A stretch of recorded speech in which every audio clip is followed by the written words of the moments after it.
Okay, so this is going to be a bonus module or chapter on the concept of millionaire mindset hacks.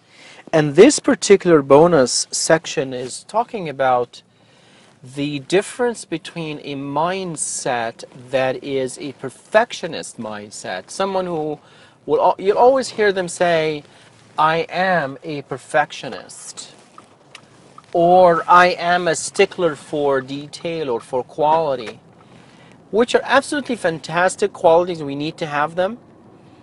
But on the flip side, there is another mindset hack that we use, and we call it the imperfect action mindset hack, which basically says that in order for us to get something done, sometimes we need to be comfortable and okay with the fact that it is not 100% up to snuff and up to our quality standards.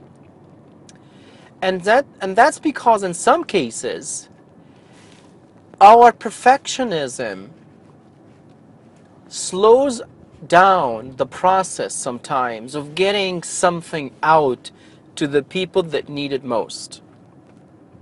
So what we're basically saying is, let's say you're working on a book.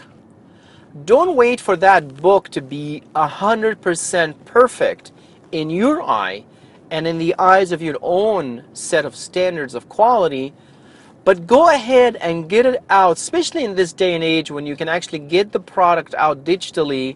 And even though it does have some typos, it does have some issues with formatting, but what I'm basically saying is, have the courage to get that product out the door because it has a message that people will benefit from. And the more you wait for that product to come out, the more you're basically making it possible for literally for some people to suffer from the same disease or pain that you have a solution for. And because you are slowing it down with your perfectionism, this solution or this message is not going out to the people that need it the most. They are going to forgive you absolutely for those typos. They're not going to care that you have the typos. What they're going to care more about is how fast they can get the solution to the main problem that they have, their pain points. And because your solution is going to help them, they are going to love you for the fact that you got the message and the solution out to them and that you did not wait any longer.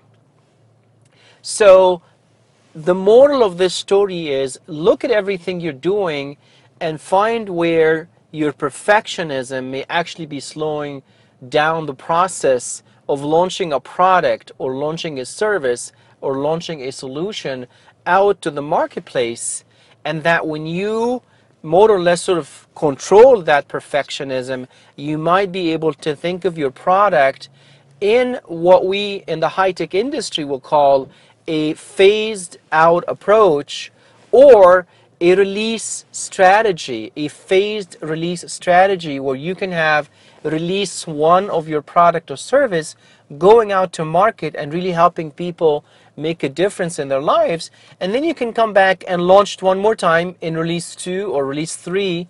And literally, from my own experiencing of launching a book on Kindle on Amazon, I was able to upload that ebook several times and fixing some things that I saw that needed to be fixed, and making it better every time I was able to upload it. I started out with my own cover for the book that I designed. Didn't like that. I went out and I got a much better cover design, and I put that in the book, and I was able to relaunch the book again one more time. So as long as you have this luxury of a phased approach in terms of the release that you have with this particular product that you're working on, you should not wait at all. You should really get that product out, let people understand that you're working in a phased approach. You will be releasing out an updated version, but that you wanted to get the product in their hands. Perfectionism is absolutely needed. High quality is absolutely needed. You don't want people to phase approach the production of a car. You want them to make sure the car is 100% ready for the market. The same thing with airplanes, the same thing with boats. There are several things in our lives where absolutely you need a very strenuous and very highly diligent process of quality control in those products and those services. Physicians, nurses, you're looking for the utmost level of quality, and we're absolutely supporting that. But what we're saying is there are many, many other instances where imperfect action wins and saves the day and saves lives, versus perfectionism, which could actually slow down the helping and the saving of lives in some cases, because sometimes a simple message can help somebody shift their thinking and shift their day and transform what they're doing on a daily basis, and help a lot of people around them, starting with themselves, their families, the communities they live in, and the world at large. So give yourself permission to go ahead and implement the imperfect action mindset hack if that is going to make a big difference for you and in the lives of others. Imperfect action is a fantastic millionaire mindset hack. It's going to help you get a sense of progress and a sense of achievement, and you'll actually be able to use it to drive you into much more momentum and much more action. I totally believe that action creates emotion, and emotion helps you create even further action. All the best. Thank you so much for listening.